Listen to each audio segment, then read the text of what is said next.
Yo de veras agradezco mucho la invitación del Museo Arqueológico MUSA para tener la oportunidad de estar con ustedes. Muchísimas gracias por la invitación a la doctora, porque para mí pues es un privilegio tener la oportunidad de platicarles un poquito sobre la historia de mi país. Ya como lo comentaba hace un momentito la doctora, pues yo soy historiadora de la Ciudad de México, egresada de la UNAM, y acá también estudié, aquí en Bogotá, en la Nacional, estudié también la maestría en Historia. Uno de los temas, por supuesto, pues que he trabajado a lo largo ya de mi carrera ha sido, por supuesto, la historia de México, el periodo prehispánico y el periodo colonial.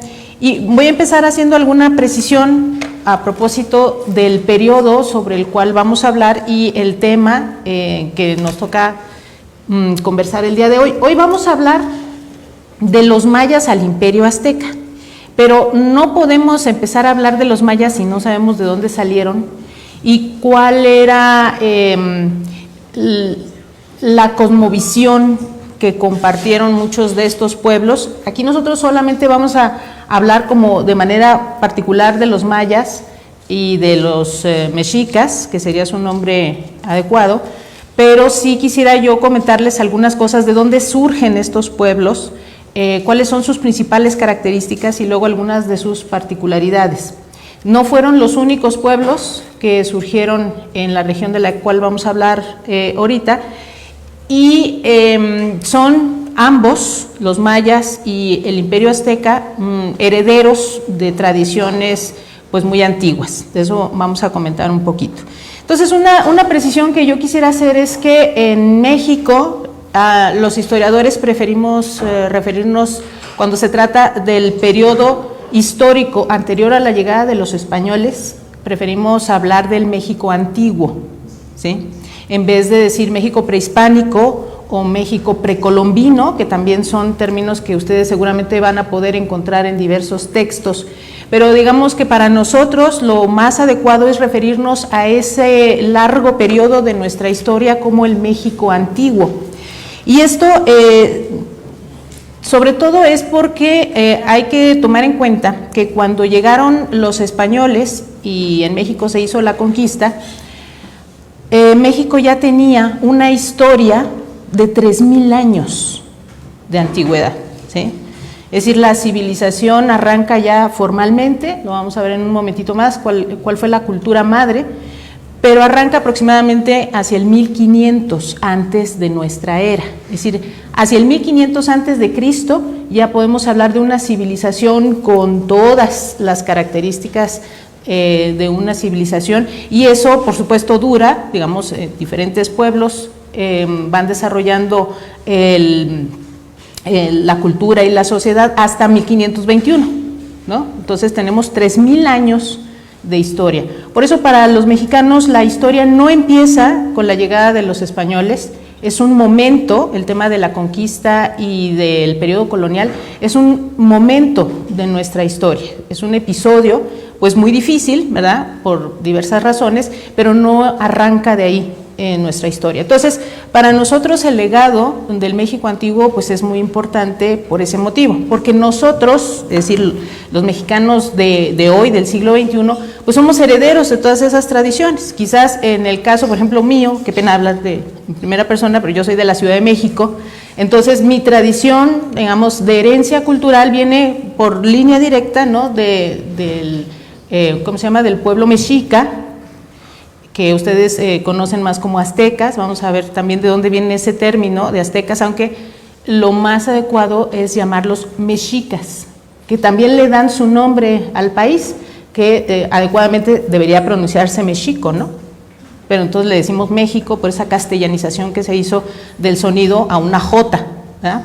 Pero entonces vamos a hablar de estos dos pueblos que son como, digamos, de los más conocidos, los más sobresalientes. En el caso de los mexicas, pues fue el último pueblo con el que se encontró, ¿no?, el último pueblo que encontró la civilización cuando llegaron los españoles, y bueno, ahí se trunca pues ese desarrollo. También espero que alcancemos a hablar sobre en qué punto del desarrollo del pensamiento, el desarrollo filosófico, en qué punto del desarrollo social se quedó ese pueblo, para que ustedes vean como hacia dónde iba, y pues eso se trunca con la llegada de los españoles.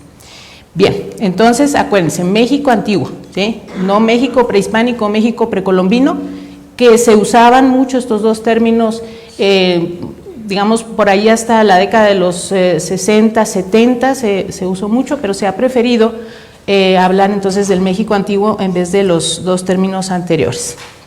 Bien, entonces vamos a empezar, vamos a hacer nuestro recorrido, vamos a hablar entonces de este pueblo, de estos, digamos, dos importantes brotes civilizatorios que le han legado pues muchas cosas, no solamente a los mexicanos, pues yo diría que el aporte es a la humanidad, puesto que muchos de los sitios y de las ciudades que ellos levantaron, pues son patrimonio de la humanidad también, ¿cierto? Bueno, entonces decíamos que durante mucho tiempo la historia del México antiguo se reducía a ese trágico episodio final de la caída del Imperio Azteca, hasta que a principios del siglo XX, pues muchos descubrimientos arqueológicos, que digamos restos por todo el país, y fuentes documentales también que se estuvieron estudiando como con más detalle. Eso también es muy interesante porque hace unos meses, desafortunadamente, falleció el doctor Miguel León Portilla, que a lo mejor alguno de ustedes haya escuchado, uno de los grandes maestros de nuestra universidad, de la UNAM, que estudió particularmente el México antiguo y tiene un libro muy conocido que es La visión de los vencidos, que yo pues se los recomiendo mucho, pero el doctor Miguel León Portilla le dio un gran impulso al estudio del México antiguo, al estudio de la lengua náhuatl, que era la lengua que hablaban los mexicas. Entonces, a partir de todos estos importantes personajes, maestros, que le empezaron a dar gran auge al estudio de las fuentes documentales que no se habían estudiado realmente mucho desde el siglo XIX, y el doctor Miguel León Portilla así lo ha explicado, se empezaron a retomar algunas cosas importantes, como a darle cuerpo otra vez a toda esa crónica de la historia antigua de México. Adicionalmente, también la arqueología pues impulsó mucho este rescate del México antiguo, porque en la Ciudad de México ustedes a lo mejor también habrán escuchado pues, que se han encontrado monolitos muy importantes, pero gigantes, ¿no? Estamos pensando, por ejemplo, en la piedra conocida como el calendario azteca, ¿no? Vamos a ver también qué es esa piedra. Entonces, monolitos como el calendario, digamos, más o menos de esas dimensiones, han aparecido unos dos más por lo menos, y la arqueología pues ha tenido un nuevo impulso también y se han descubierto nuevas cosas, utensilios que han podido darnos datos más específicos, fechas, para cuadrar toda esta historia. Entonces, la arqueología y el estudio de las fuentes documentales pues analizadas y estudiadas ya sistemáticamente por diversos especialistas, antropólogos, historiadores, etnólogos, arqueólogos, geólogos, lingüistas, hasta teólogos, astrónomos, arquitectos. Ustedes pues vean que son diversas especialidades, incluso la medicina forense también ayuda en estas investigaciones. El historiador solito no puede, ¿cierto? Entonces nosotros tenemos que apoyarnos ahora cuanto más también en la tecnología, ¿sí? Entonces ahora las reconstrucciones digitales que se pueden hacer a partir de los restos arqueológicos son fabulosas. Nosotros podemos reconstruir digitalmente, bueno, no nosotros, sino los que saben, ¿no? Pero a partir de los resultados del análisis de fuentes y de arqueología, se puede reconstruir, por ejemplo, cómo era la antigua Ciudad de México, Tenochtitlan, ¿sí? Perfectamente, o sea, se puede saber perfectamente cómo era, dónde estaban los edificios, cómo eran sus calles, etcétera. Y son imágenes que nos impactan mucho. Yo por ahí tengo ahorita una que les voy a enseñar para que ustedes tengan una idea más o menos de cómo debió haber sido la Ciudad de México, Tenochtitlan. Bien. Entonces, una de las cosas que se ha podido recuperar y traer de nuevo al escenario, pues es sobre todo la memoria de la primera gran cultura que surgió como civilización en lo que vamos a conocer la zona geográfica y cultural de Mesoamérica. Entonces nosotros estamos hablando de un concepto, para empezar, muy importante, que es el concepto de Mesoamérica, ¿sí? Y Mesoamérica, entonces, pues yo miro para acá porque me cuesta trabajo voltear, entonces ahí tengo la pantallita, ustedes tienen ahí el mapa de, digamos, de México, pero con una parte también de Centroamérica. Mesoamérica, entonces, es una región geográfica que arranca más o menos del centro de México y que se extiende hasta buena parte de Centroamérica, más o menos hasta Nicaragua, Honduras, El Salvador están incluidos en la región de Mesoamérica, y fue en ese sitio, en esa región geográfica, en donde hubo las condiciones más propicias para el surgimiento de la civilización.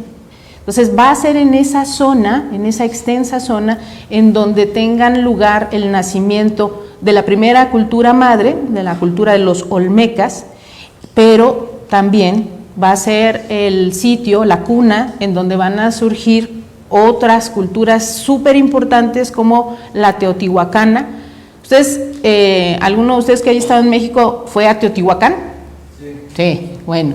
Ahora no vamos a hablar tanto de Teotihuacán, pero no lo podemos no mencionar, ¿cierto? Teotihuacán es la ciudad de los dioses, es anterior a los mexicas, por supuesto, y es más o menos contemporánea a los mayas, del periodo clásico.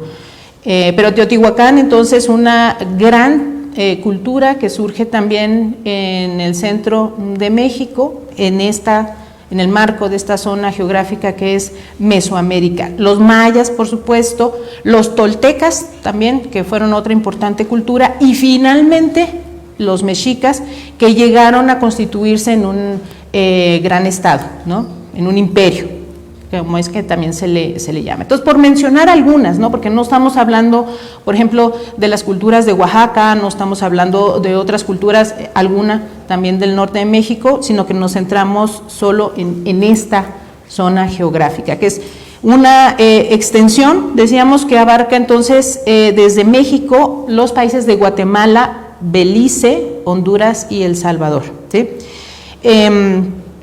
El término de Mesoamérica también es interesante porque se empieza a usar desde 1943, ¿sí? A ver. Entonces ahí tenemos ubicado en el mapita Mesoamérica. A partir de 1943 se empieza a llamar Mesoamérica toda esta zona en donde tuvieron lugar el nacimiento de estas culturas, a partir de que el antropólogo Paul Kirchhoff la definió con este término. Y él no solamente estaba hablando de una zona geográfica, sino que es una zona cultural, cosmogónica y de organización social, ¿sí? Y en esta zona ha tenido continuidad una civilización que ha pasado por varios nombres, han sido diferentes pueblos que se han aculturizado y que han adoptado elementos clave, elementos base, digamos, y que los, digamos, han adaptado a su perfil particular. Pero es muy importante que ustedes recuerden que es en Mesoamérica donde tiene lugar el surgimiento de todo esto, y que además de ser un lugar, una zona geográfica, es también cultural y cosmogónica, que eso es también importante para comprender estos antiguos pueblos. Entonces, los olmecas fueron la primera gran civilización que surge en esta zona a partir del 1500 antes de Cristo. Ya la tenemos conformada, ¿sí? Lo primero entonces que debemos mencionar es que todas estas civilizaciones de las que hemos escuchado, pues son el resultado de un largo proceso, un proceso particular y original en cada caso, que no tuvo influencia de otras culturas, ¿sí? Y que, interesante, ustedes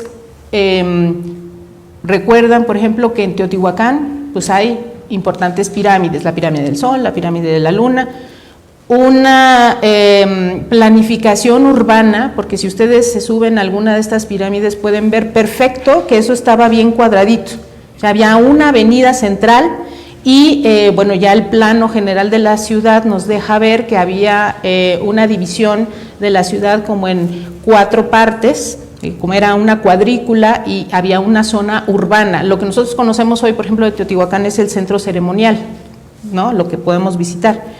Pero entonces son construcciones monumentales, por ejemplo, en Teotihuacán.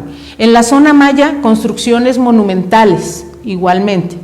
Y por supuesto, en el centro de México, en la zona donde habitaron los mexicas, pues construcciones monumentales como el Templo Mayor, el cual ustedes pueden visitar el museo ahí y tener toda esa información, ¿no? Y conocerlo es muy interesante. Entonces, estas civilizaciones que desarrollaron todos estos monumentos no lo hicieron de la noche a la mañana, ¿cierto? Sino que es un proceso que duró pues varios siglos y que lograron llegar a un alto nivel de conocimiento de diversas materias, tales como, por supuesto, la agricultura, las matemáticas, la astronomía, la arquitectura, la política, la creación del Estado, porque estas culturas funcionaban como ciudades-estado. ¿Se acuerdan? Así como funcionaban las polis griegas, ¿no?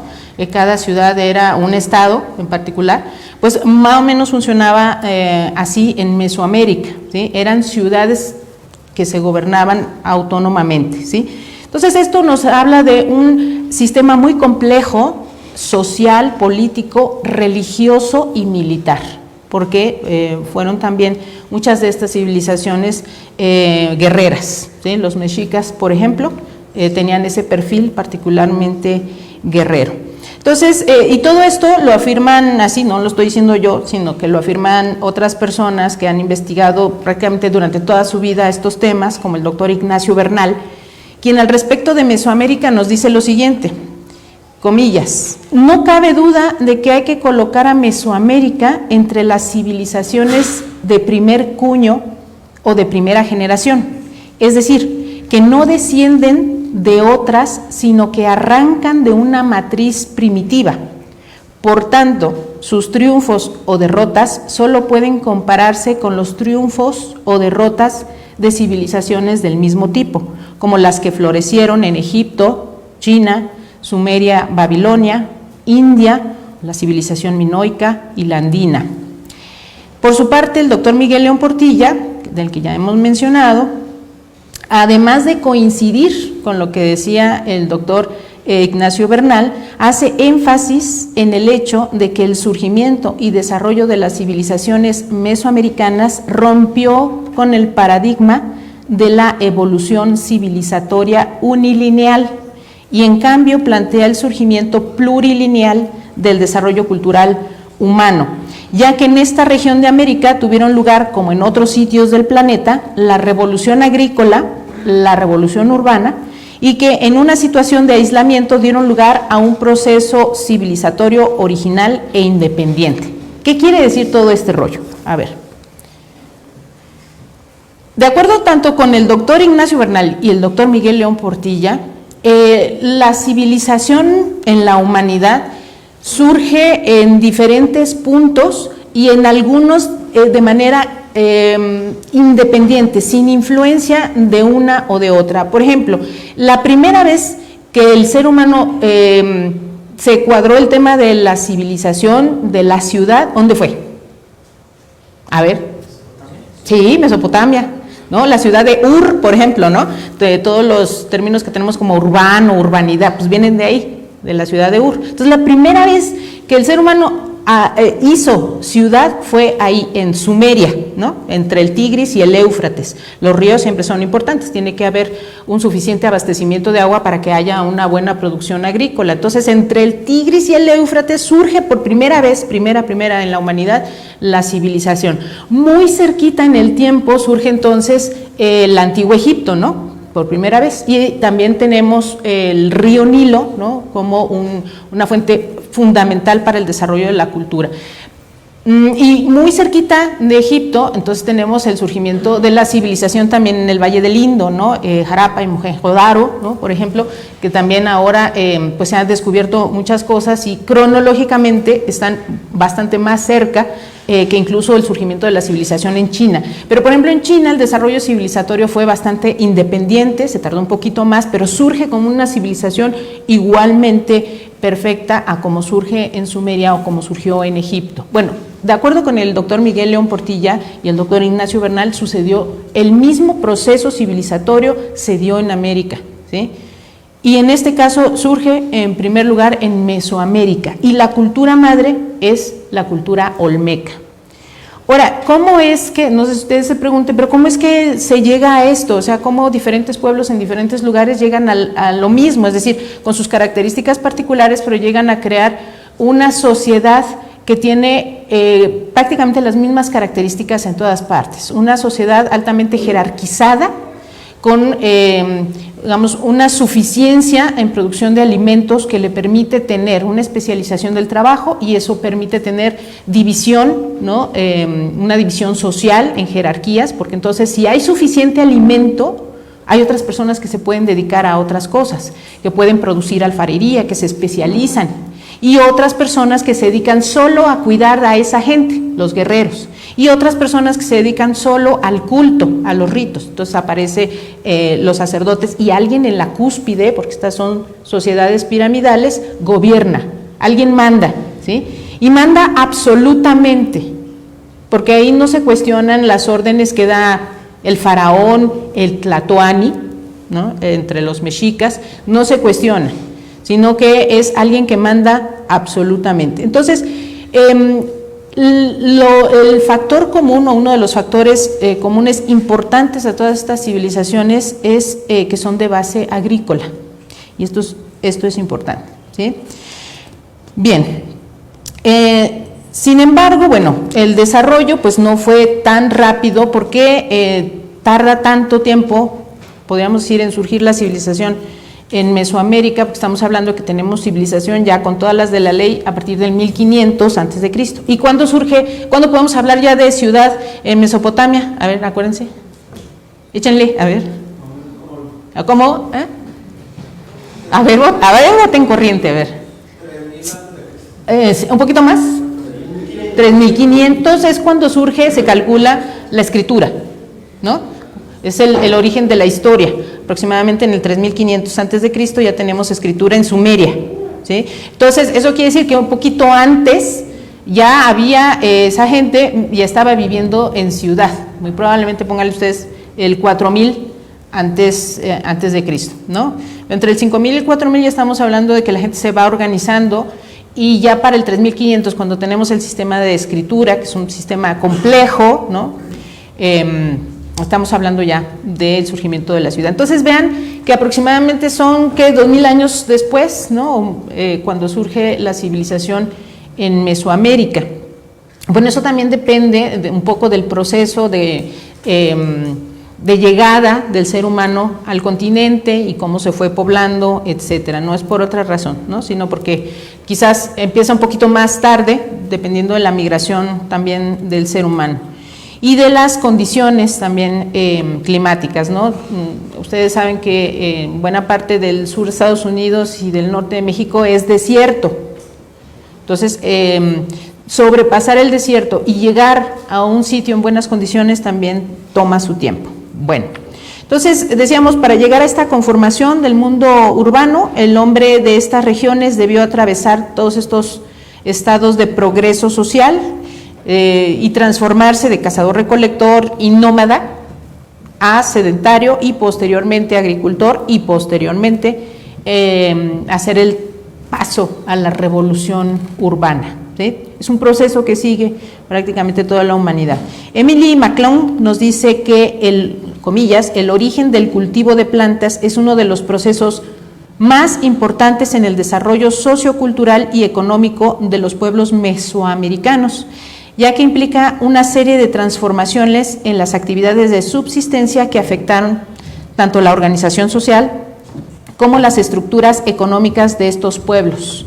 La agricultura, por tanto, trajo consigo la necesidad de contar con nuevos implementos para la siembra, la cosecha, el almacenamiento y el procesamiento del producto. De ahí que surgieran especialistas para elaborar cerámica, producir cestas y otros recipientes. Asimismo, al tener la capacidad de asegurar el alimento de la población y contar con excedentes, tuvo lugar entonces la especialización del trabajo, la aparición de nuevos oficios y la estratificación social. La agricultura modificó radicalmente la vida de todos estos pobladores y los impulsó cultural y tecnológicamente hacia la conformación de una nueva estructura social en el seno de la cual se dio el desarrollo político, económico, que los llevó finalmente a dejar el estado primitivo y dar el paso hacia la civilización. Este es un paso muy importante, llegar a la civilización, y la agricultura es fundamental. Es decir, la sedentarización, la agricultura, y lo siguiente también lleva, ¿no?, al surgimiento de la sociedad jerarquizada, más compleja, ¿no? Bien, entonces la primera civilización, la olmeca, surgió ¿dónde? Bueno, ahí estamos viendo en la imagen los cultivos. Por supuesto, como base de todos estos cultivos, las poblaciones se alimentan desde entonces de maíz, de frijol, jitomate, como le llamamos nosotros al tomate rojo.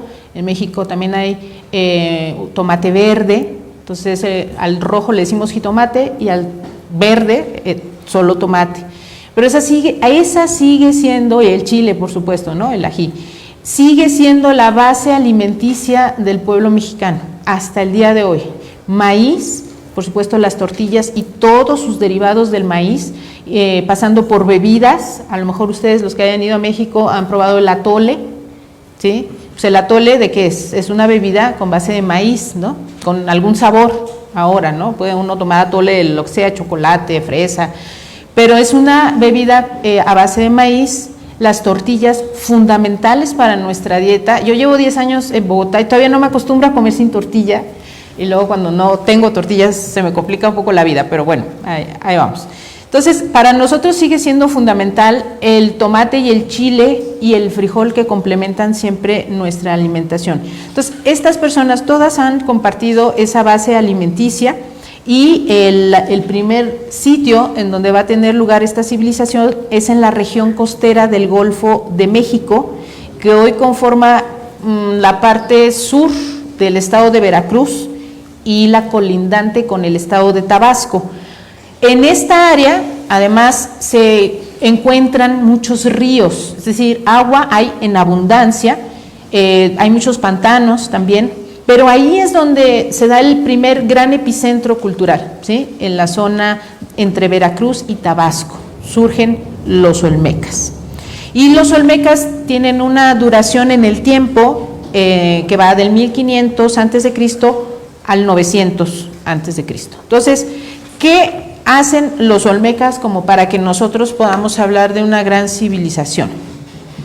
Desarrollan un tipo de escultura monumental, que es la imagen que ustedes están viendo y que a lo mejor han visto en otros lados. Son cabezas colosales de basalto. ¿Sí?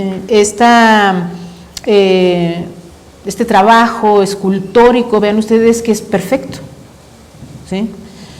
Es una perfección técnica y artística. Es decir, cuando ustedes ven una cabeza colosal en medio del pantano, o sea, tenemos varias preguntas. ¿Cómo llegó esa piedra hasta acá?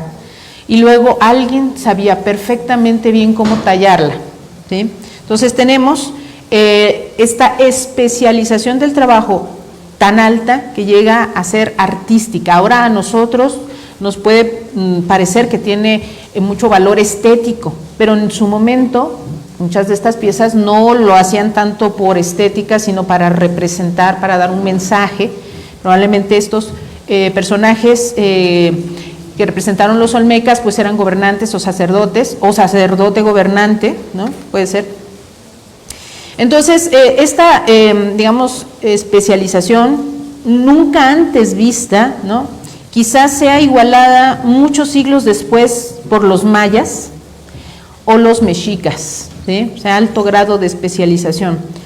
Y son muy representativas de la cultura olmeca estas cabezas colosales que dan pues testimonio de toda esta calidad estética y del adelanto técnico sorprendente. Si consideramos que ellos no tenían animales de tiro, no tenían herramientas de metal, ¿sí? Entonces esto, además, todo, como no tenían animales de tiro, todo era por fuerza humana, ¿sí?, músculo humano.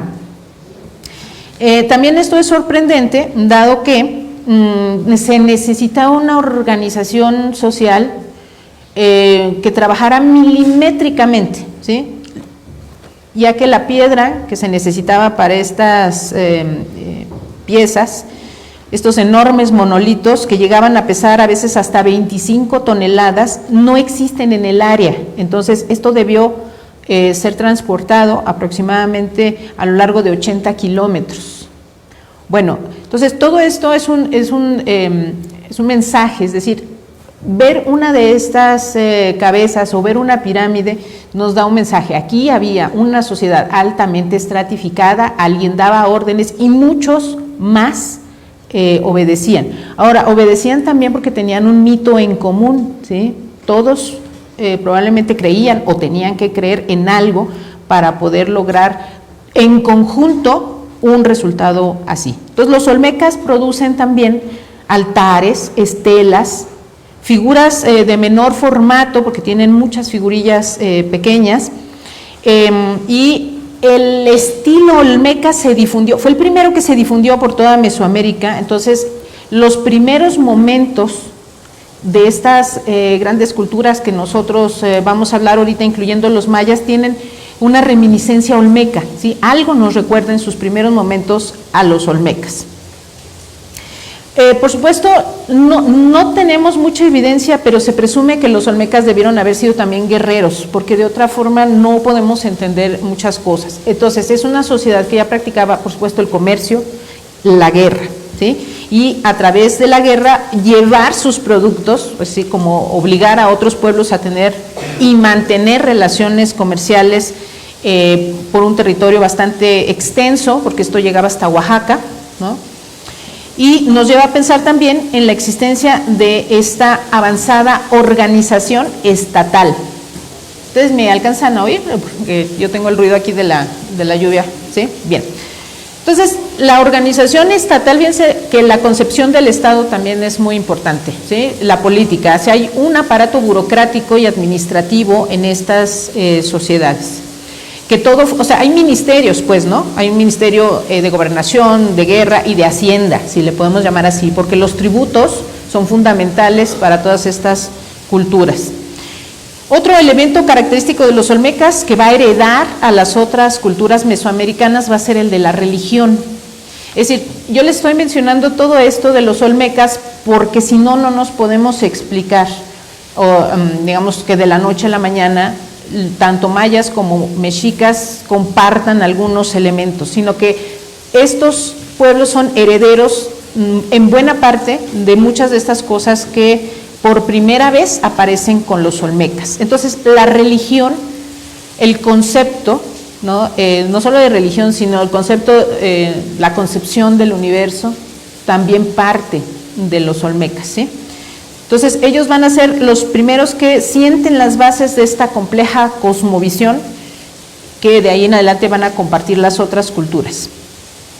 Y aún antes del declive de los olmecas, se les debe también el notable aporte del calendario y las matemáticas, que serán desarrollados más adelante a niveles asombrosos, muy exactos por los mayas, ¿sí?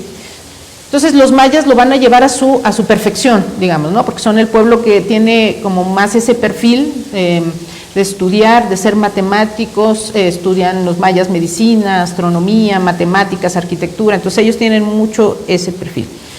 ¿Por qué hacemos tanto énfasis en el tema del calendario y las matemáticas? Son fundamentales para la sobrevivencia de un pueblo que depende de la agricultura. Si usted no le calcula bien cuándo llegan las aguas, y cuándo viene la sequía, o cuándo cambia la estación, entonces podemos perder el momento, ¿no? Adecuado para sembrar, y eso puede repercutir, ¿sí? Pues en la población, puede haber hambruna, puede haber, etcétera, ¿no? Entonces, todo esto se tenía que tener muy bien calculado, por eso casi todas estas antiguas civilizaciones tienen calendarios muy exactos, porque de eso dependía la supervivencia de sus pueblos. Y estoy pensando en Sumeria, y estoy pensando en Egipto, y pienso ahorita, por supuesto, en las culturas mesoamericanas.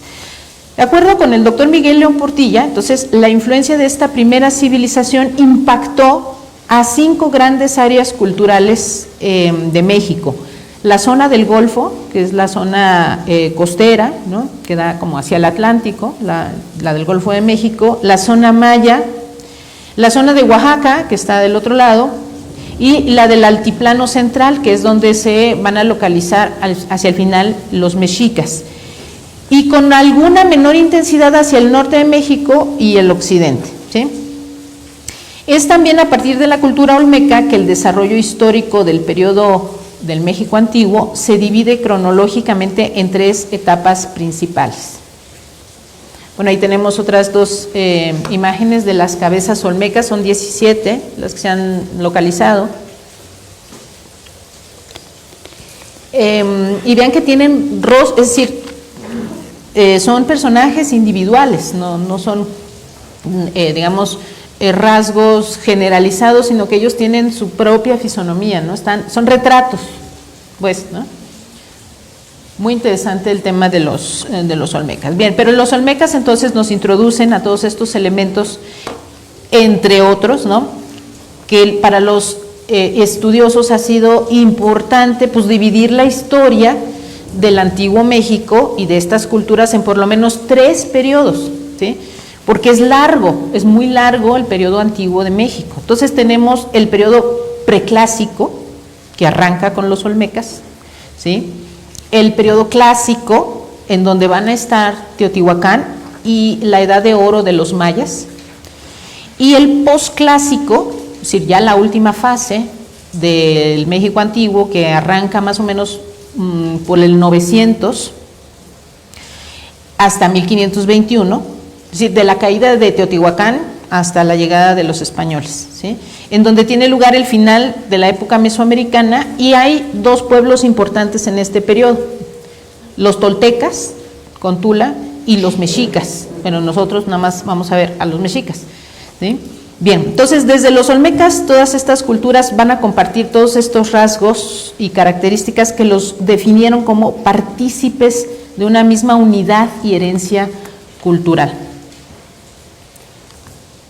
Aquí tienen ustedes en la imagen estas características, ¿sí? Todas van a estar presentes en estos pueblos antiguos. Entonces, tenemos escritura, ¿sí?, arte, religión, agricultura, por supuesto, arquitectura monumental, además, una pirámide social, el calendario para todos, fundamental. La alimentación, ¿no?, esta base alimenticia que ya comentamos, la van a compartir todos. Juego de pelota, bueno, no todos comparten el tema del juego de pelota, sino digamos, el juego ritual, si podemos decirlo así, ¿no?, que todos ellos van a tener, y la numeración, es decir, van a conocer la escritura, la numeración. O sea, si habla uno de calendario y de arquitectura, tiene que haber ahí matemáticas forzosamente, ¿sí?, y perfectas. O sea, eso no puede a usted fallarle el cálculo en ningún sentido. Bien, entonces son todas estas las características más importantes que van a compartir todas estas culturas que construyeron ciudades planificadas con arquitectura y escultura. Van a compartir también ciertas creencias, los dioses se van a llamar distinto en cada sitio. Entre los mayas puede llamarse Cuculcán, entre los mexicas puede llamarse Quetzalcóatl o Huitzilopochtli, pero más o menos corresponden a las mismas deidades. Van a ser sociedades de creencias politeístas, altamente rituales. Como la base de estos pueblos era la agricultura, entonces, por ende, van a rendir culto a los 4 elementos de la naturaleza: el agua, el fuego, la tierra, el aire, a los astros, al sol, por supuesto, la luna, Venus, las estrellas, algunos animales también, ¿no?, de reminiscencia totémica, ¿no?, como el jaguar, el quetzal, el águila, la serpiente, por mencionar algunos. Y por otro lado, estas culturas que utilizan este sistema calendárico lo van a hacer dual. Bueno, nosotros seguimos más o menos funcionando con un sistema dual calendárico, es decir, un calendario civil, ¿no?, de 365 días, y además, pues muchos todavía tenemos un calendario religioso, ¿no?, las diferentes festividades religiosas. Entonces hay 2 calendarios, ¿no?, que funcionan al mismo tiempo. Así funcionaban también estas antiguas sociedades, que tenían un calendario bastante exacto, ¿sí?, para el año solar de 360 días más 5 que se consideraban de mal agüero, y otro calendario, el ritual, de 260 días. La cuenta, y esto es importante, la cuenta calendárica sumaba ciclos de 52 años, que es el equivalente a nuestro siglo, digamos. Para ellos el siglo se terminaba cada 52 años. Bueno, no sé si me dé tiempo, pero lo menciono de una vez, a propósito de esto del calendario.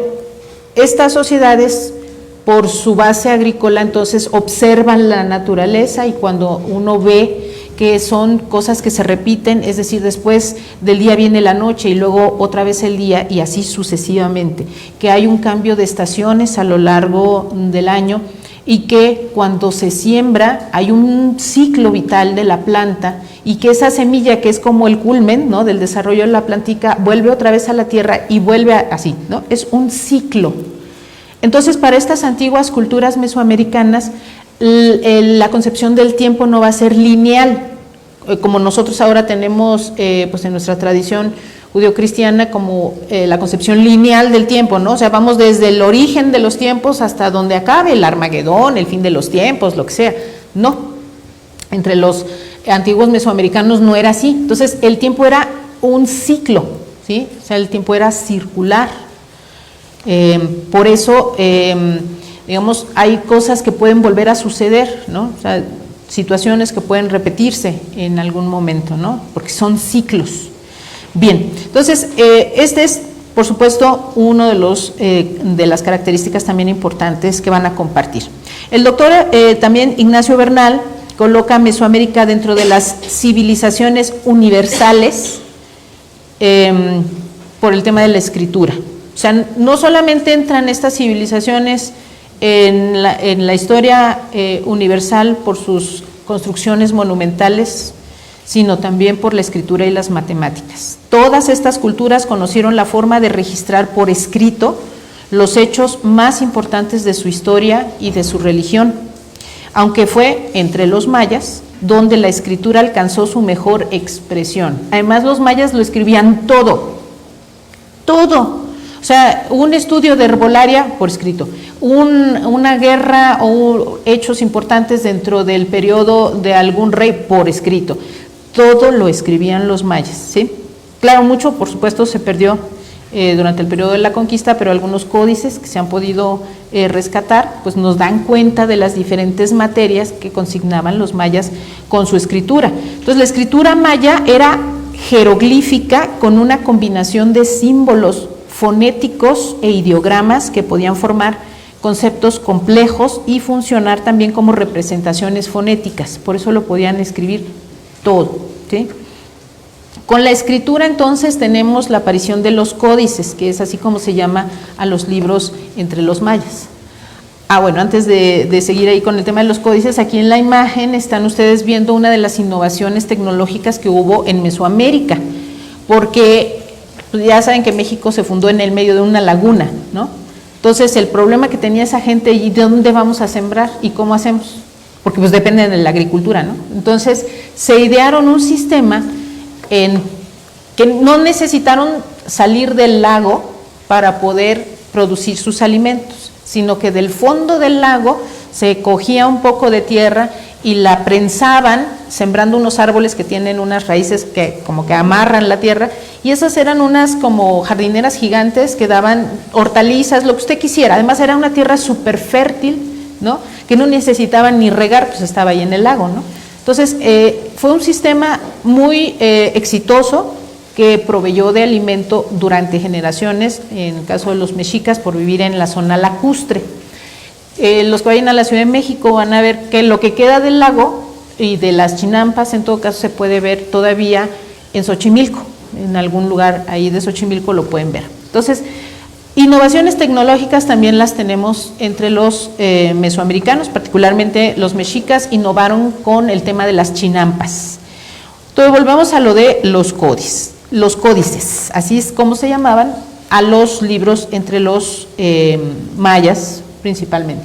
Ahora aquí vemos la imagen, la pirámide jerárquica de la sociedad, ¿sí? El gobernante, por supuesto, en la cúspide, la base muy ancha porque pues era la mayoría del pueblo.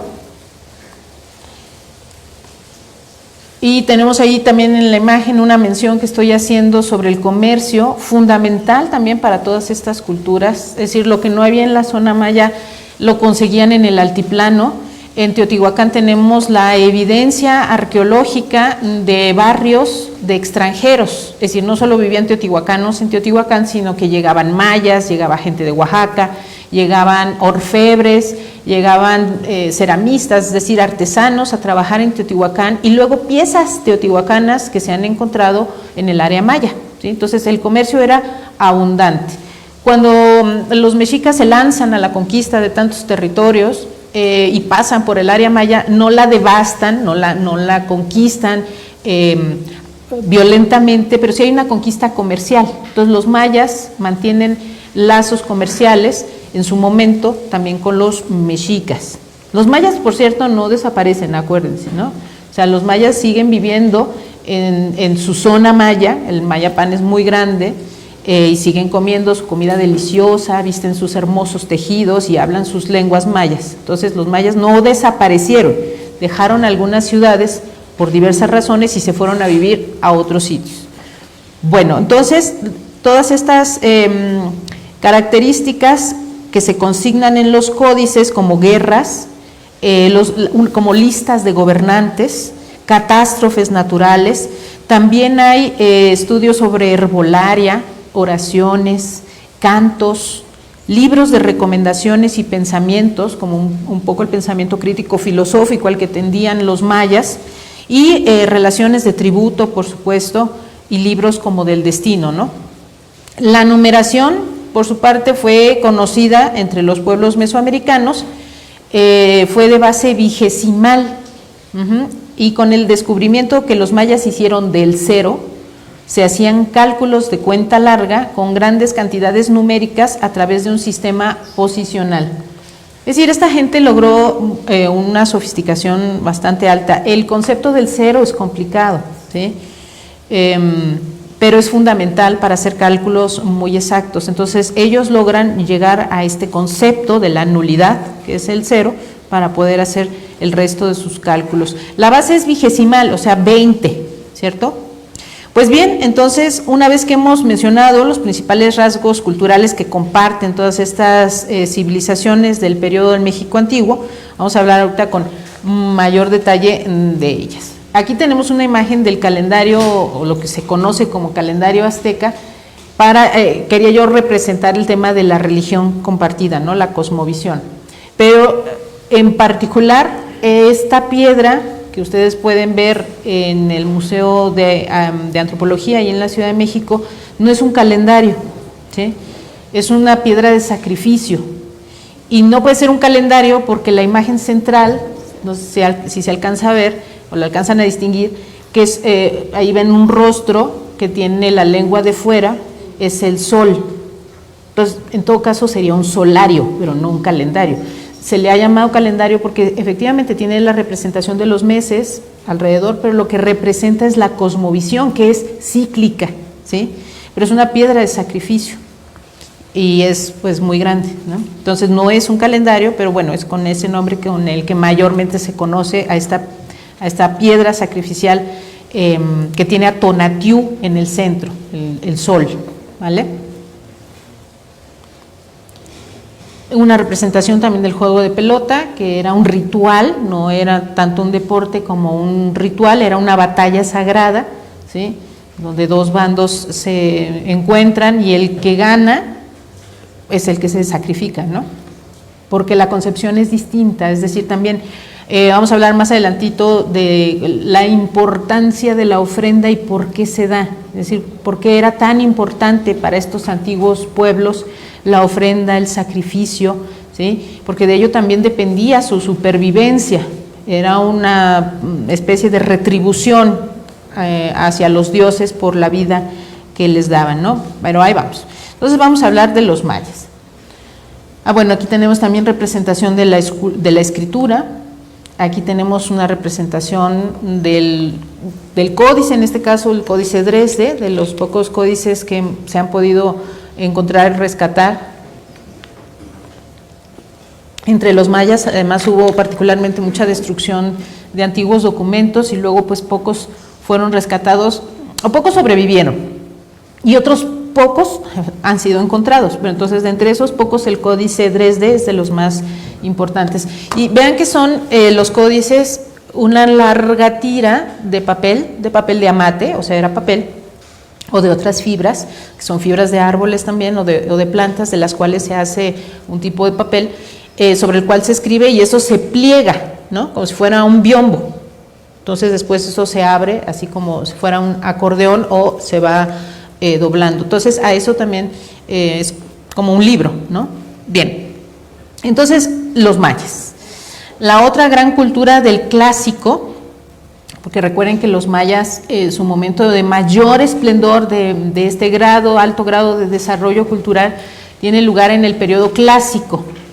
Son contemporáneos a Teotihuacán, ¿sí? La otra gran cultura de clásico son los mayas, que se consolidan como la civilización más notable y refinada de Mesoamérica, famosa por sus conocimientos matemáticos, astronómicos y de escritura.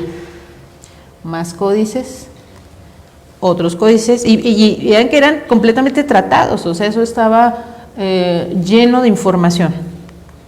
Este ya no es maya, pero para que ustedes vean también entre los mexicas se hizo otro tipo de códices, tenían otro tipo de escritura, diferente, quizás no con los mismos alcances de los mayas, porque los mayas tenían un desarrollo de pensamiento muy importante, entonces desarrollaron la escritura de manera que se pudiera expresar todo. Y los mexicas también desarrollaron escritura, pero era una escritura, ¿cómo se llama?, pictórica, representativa, ¿no? Entonces, no, era distinta, digamos, ¿no? El sistema era un poco diferente, pero también representaron hechos importantes, nombres de lugares, etcétera. Bueno, los mayas fueron también grandes artistas y arquitectos y su cultura floreció en un racimo de ciudades-estado, tales como Chichén Itzá, Palenque, Bonampak, Tikal y Copán, ¿sí? Ahí vemos ejemplo de su numeración, punto y barra, es la base con la cual ellos contaban. La región maya se extiende en aproximadamente 400,000 kilómetros cuadrados desde el río Grijalva hasta el valle del Ulúa en Honduras y al río Lempa en El Salvador. En la República Mexicana abarca los estados de Tabasco, Chiapas, Campeche, Yucatán y Quintana Roo, así como los países de Belice y Guatemala. Bueno, ahí está Teotihuacán. O sea, en esta toma se alcanza a ver perfecto el trazado, ¿no? O sea, hay una gran avenida que atraviesa toda la ciudad y esa parte de la que se puede visitar hoy, pues es el centro ceremonial, enorme, ¿no? Para los que hayan estado allá, recordarán que eso es muy grande y alrededor, digamos, o a lo largo más bien de la avenida de los muertos, tienen lugar diversos templos y edificios públicos, ¿no?, de gobernación. Entonces, más hacia el fondo está, o hacia las afueras estaban los barrios habitacionales. Eso es lo que nosotros conocemos ahora, es el recinto ceremonial, digamos, y de gobierno, básicamente. No es la ciudad, sino es su centro ceremonial. Bien, más Teotihuacán. Ahí estamos. Esta es la zona maya. Ahora, los mayas entonces han sido un pueblo, ¿no?, que ahora está dividido entre varios países. No lograron, y en algún momento lo quisieron hacer, tener una sola nación, un solo país, pero bueno, terminaron repartidos entre México, Guatemala, Belice, etcétera. Sus centros urbanos sobresalen entonces por la belleza y la complejidad de su arquitectura, así como también el pueblo maya se distingue por haber producido excelentes escultores, lapidarios, ceramistas y primorosas piezas textiles. Es decir, hasta la fecha los textiles de Chiapas, de Yucatán, de Guatemala son una cosa espectacular. El comercio y la agricultura entonces formaron parte esencial del desarrollo económico y fomentó el esplendor que alcanzaría su civilización entre el 200 y el 900 de nuestra era, ¿sí? O sea, 500 años de gran esplendor tuvieron los mayas y fueron unos comerciantes intensivos, ¿sí? O sea, ellos comerciaron con todo el mundo. Imagínense que los mayas fueron tan importantes comerciantes, ellos iban costeando, vendiendo sus productos. Entonces parece ser que llegaban hasta Panamá y en Panamá se encontraban con las culturas de esta parte de Sudamérica, y entonces hay piezas de origen, por ejemplo, de Colombia, de la antigua cultura colombiana, que se han podido encontrar entre la zona maya. Y otra cosa interesante que llega también a través del comercio es que hay piezas de oro que están aquí en el Museo del Oro en Bogotá, que son muy pero se parecen tanto a las piezas de oro que se pueden ver en el Museo también de Oaxaca, claro, porque la influencia va de aquí a México en ese sentido, ¿no? Muchas de las influencias de los orfebres llegan también a través del comercio, ¿sí? En estas piezas de oro, ustedes lo pueden ver, van a ver las piezas de oro que están aquí en el Museo del Oro y luego van a México, al museo en Oaxaca, y van a ver la influencia, ¿sí? Ahí se ve claramente el contacto que hubo entre estos antiguos pueblos a través del comercio, básicamente, ¿sí? Han llegado a viajar piezas de un sitio a otro. Entonces, los mayas se especializan también en el comercio de diferentes productos. Sin embargo, pues es importante señalar que la cultura maya no logró nunca, desafortunadamente, la unificación política, es decir, no lograron hacer ni siquiera una liga de ciudades, por ejemplo, ¿sí? Entonces, esto provocaba que cada ciudad prácticamente, si tenía problemas o tenía una crisis social o climática, es decir, que la tierra se agotaba o que había una sobrepoblación y ya no había manera, pues se tenía que rascar con sus propias uñas, ¿sí? Y por eso muchas veces estas ciudades entraban en declive por alguna razón y pues algunas de ellas desaparecieron. También desaparecieron por conflictos, ¿no? Guerras entre las ciudades. Bien, la principal crisis que se ha podido ubicar sucedió entre los siglos 9 al 11 de nuestra era, en donde muchas de sus grandes ciudades fueron saqueadas y abandonadas para siempre. Eso quiere decir que la gente se movió, migró, ¿sí? Se fue a otros lugares a buscar mejores condiciones de vida. Con respecto a la escritura jeroglífica maya, se tiene registro de ella no solamente en los códices, sino también en estelas, dinteles, ¿no? En la parte de arriba de algunas estructuras arquitectónicas, altares, escalinatas. Ellos escribían en todas partes. Elementos arquitectónicos también, muy importante porque ellos también pintaron. Bueno, aquí estamos viendo Tikal.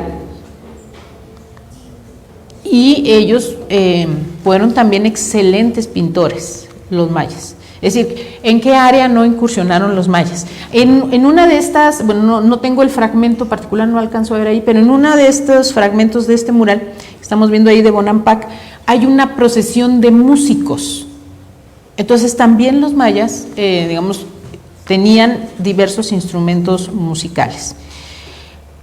Por supuesto, pues de toda esta gran cultura maya, no solamente tenemos vestigios arqueológicos, de lo cual se ha podido reconstruir buena parte de esta historia, sino también algunas obras literarias, que pues, se escribían todo. Entonces tenemos obras que seguramente ustedes han escuchado mencionar, como el Popol Vuh, ¿sí? Chilam Balam, ¿no? O una obra de teatro llamada el Rabinal Achí. Bueno, por ejemplo, en el Popol Vuh podemos encontrar algunos mitos sobre la creación, ¿no? Cómo fue la creación del ser humano, algunas aventuras, todo esto son historias mitológicas de los antiguos pueblos mayas. Los pueblos mayas hablan diversas variantes de lengua, de lengua maya. Por ejemplo, el Chilam Balam fue escrito en lengua maya yucateca, ¿sí? Y pues tenemos otras obras que ya son bastante más tardías, por ejemplo, de religiosos lacandones, textos tzotziles religiosos también, algunos anales y crónicas, ¿sí? Es decir, ellos no dejan de escribir en el momento en que se está dando la conquista, la llegada de los españoles, pero ya después esta producción pasa por el filtro religioso de los sacerdotes cristianos, ¿no? Bien, entonces ahí muy interesante también el tema de las obras que nos han podido llegar o de las versiones que nos han podido llegar de estas obras. Entonces los mayas como arquitectos y astrónomos perfeccionaron el sistema de numeración mesoamericano, o sea, si ya los olmecas habían puesto la base de las matemáticas y del sistema numérico, los mayas lo perfeccionan, ¿sí? Usaron un sistema vigesimal, acuérdense, de cuenta larga, descubren el cero, y todo esto pues les sirve para estos cálculos precisos, ¿no? Que tienen lugar, ¿no? Tal como fenómenos que podemos observar en algunas de estas zonas arqueológicas, ¿no? Donde están las pirámides, cuando se puede apreciar el cambio de estación, solsticios o equinoccio, ¿vale? Bien, entonces esto es lo que podemos decir con respecto a los mayas. Vamos a entrar ahora un poquito con el tema de los mexicas. Entonces, recuerden ustedes nada más, de los mayas hay un momento de gran esplendor y luego entra el declive, y este periodo de esplendor dura aproximadamente unos 500 años. Después, por diversas circunstancias, puede ser explosión demográfica debido a la abundancia de dinero, ¿no? Y también en algún momento de alimentación. Entonces, más alimento, más niños, más alimento, más niños, pero en algún momento el medio ambiente que circunda estas ciudades ya no es capaz de sostener tanta población. Entonces, posiblemente entran en crisis, hay un cambio en las condiciones, probablemente también hayan sido guerras entre estas ciudades, pues no lo sabemos con certeza, ¿sí? Pero pueden ser alguna de estas situaciones. Después del periodo clásico, en donde tanto los mayas como Teotihuacán entran en una fase de crisis, van a tener lugar el surgimiento de nuevos pueblos importantes, ¿no? En el centro de México hay una línea continua entre Teotihuacán, la ciudad de los dioses, en donde también hubo como un germen de civilización muy importante. Comparte los mismos fundamentos mesoamericanos, pero Teotihuacán le da como el respaldo histórico a los mexicas, porque ellos se sienten descendientes de los antiguos que vivieron en Teotihuacán. Y también los mexicas se sienten descendientes de toltecas. Los toltecas son artistas, ¿no? O sea, hay una línea continua entre Teotihuacán, los toltecas y luego llegar a los mexicas. Mexicas o aztecas, ¿no? Es hablar de este periodo más documentado de la historia antigua de México, debido a que fue la cultura pues que encontraron o contra la cual se enfrentaron los españoles al momento de su llegada a estas tierras, bueno, a México en el caso, ¿no? Los mexicas fueron el último de los grupos chichimecas, y ahí viene por qué ellos se sienten descendientes de todo el mundo. Fueron el último grupo chichimeca que se estableció definitivamente en la cuenca de México hacia la segunda mitad del siglo XIII, cuando ya toda la tierra estaba ocupada por naciones en parte descendientes de los antiguos teotihuacanos. Es decir chichimecas es decir bárbaro. Ellos venían de algún punto hacia el norte occidente de México, no venían del norte, de arriba, entonces no eran originalmente parte de todo este mundo civilizatorio. Por eso, conforme van entrando, van migrando, van avanzando hacia el centro de México, se van aculturizando. Entonces pasan por el antiguo territorio teotihuacano y seguramente ahí tienen su primera transformación cultural, siguen avanzando, ¿no? Cuando llegan al antiguo territorio tolteca, de ahí también se nutren hasta llegar al Valle de México, llegan a Chapultepec, básicamente, ¿no?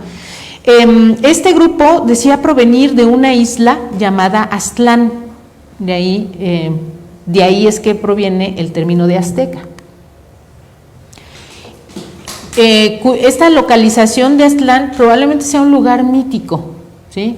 Porque, por supuesto, todo el mundo, no todo el mundo, mucha gente se ha puesto a buscar el sitio donde probablemente haya existido Aztlán y no que queda, no sé, en Colima, no, que queda en Nayarit, no, que queda, no se sabe si efectivamente existió un Aztlán, pero digamos que las leyendas o los mitos se nutren en parte de historia, ¿no? Alguna historia que queda lejos en el tiempo de los pueblos.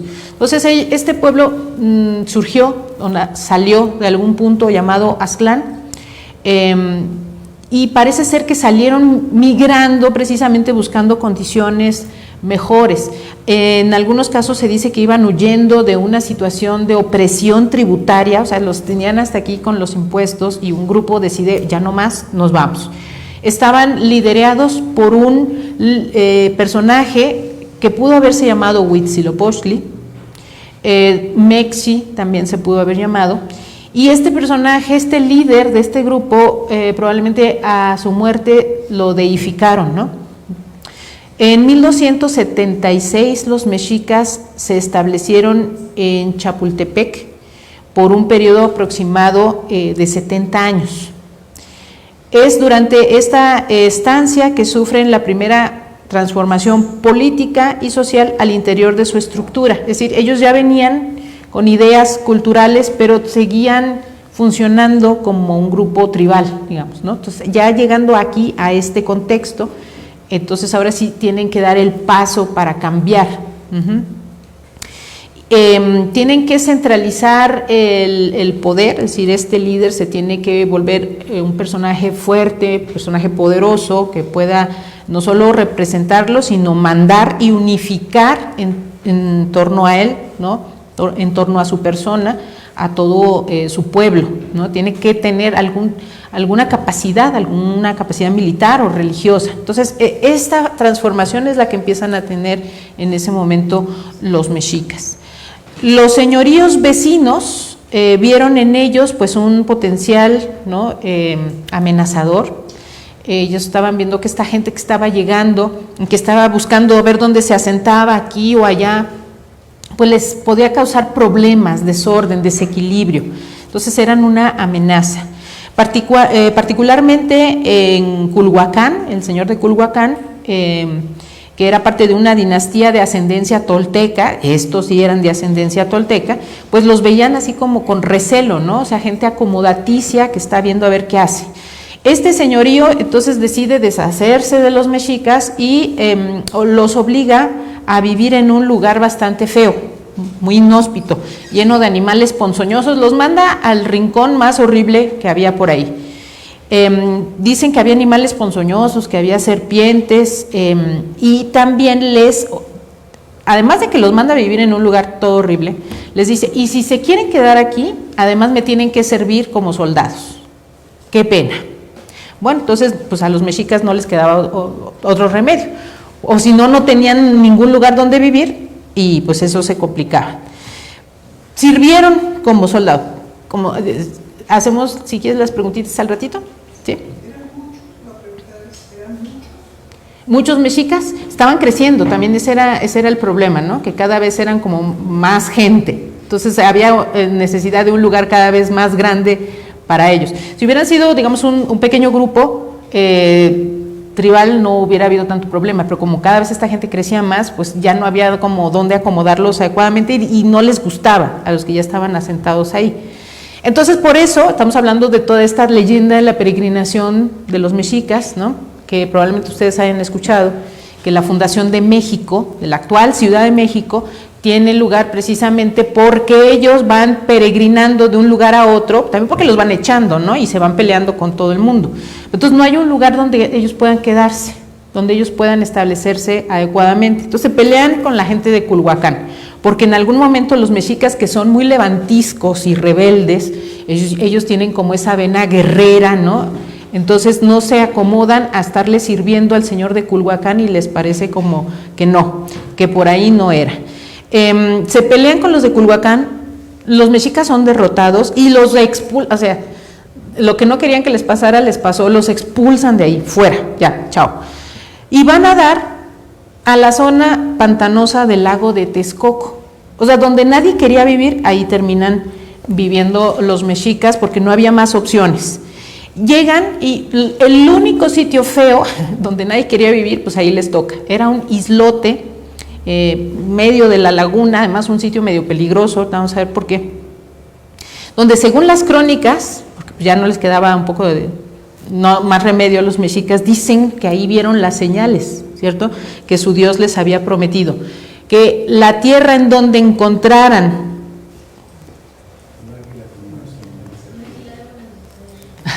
sí se lo saben, ahí tenemos la imagen, en donde encontraran la señal, ¿cuál era? Entonces, un águila parada sobre un nopal, que aquí le llaman cactus, devorando a una serpiente. Esa era la señal, ese debía ser el sitio.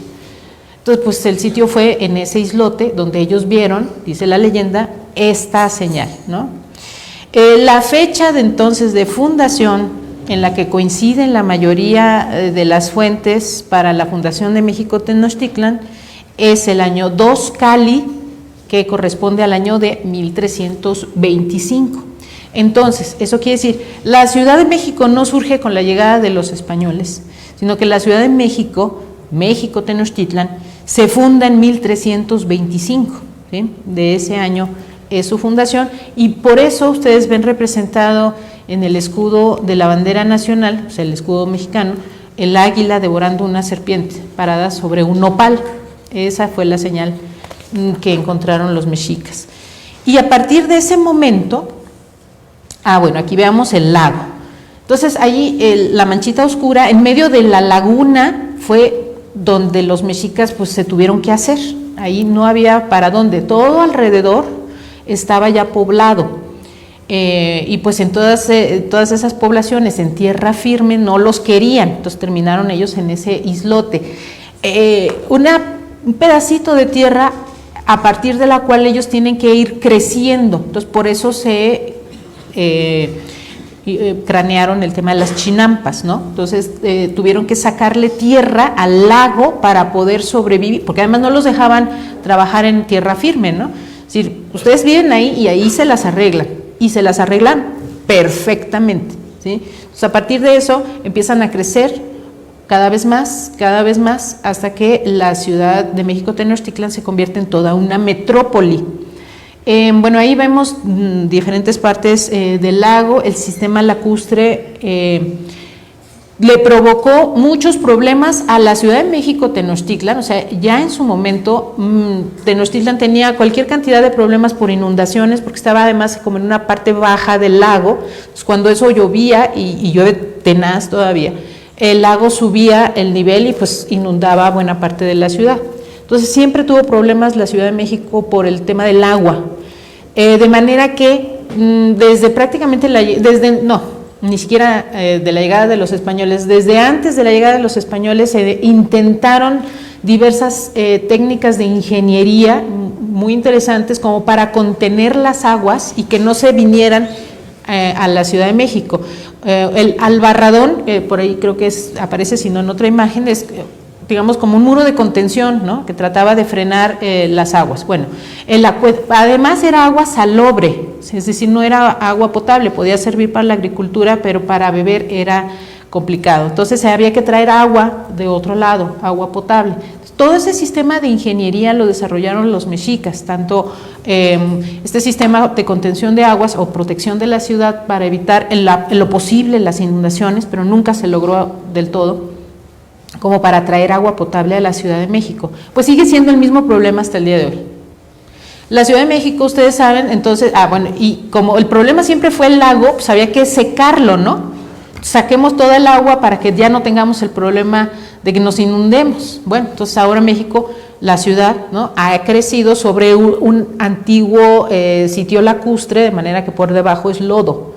Entonces eso también ha sido complicado para los temblores y todo esto. Bueno, y se va hundiendo, ¿no?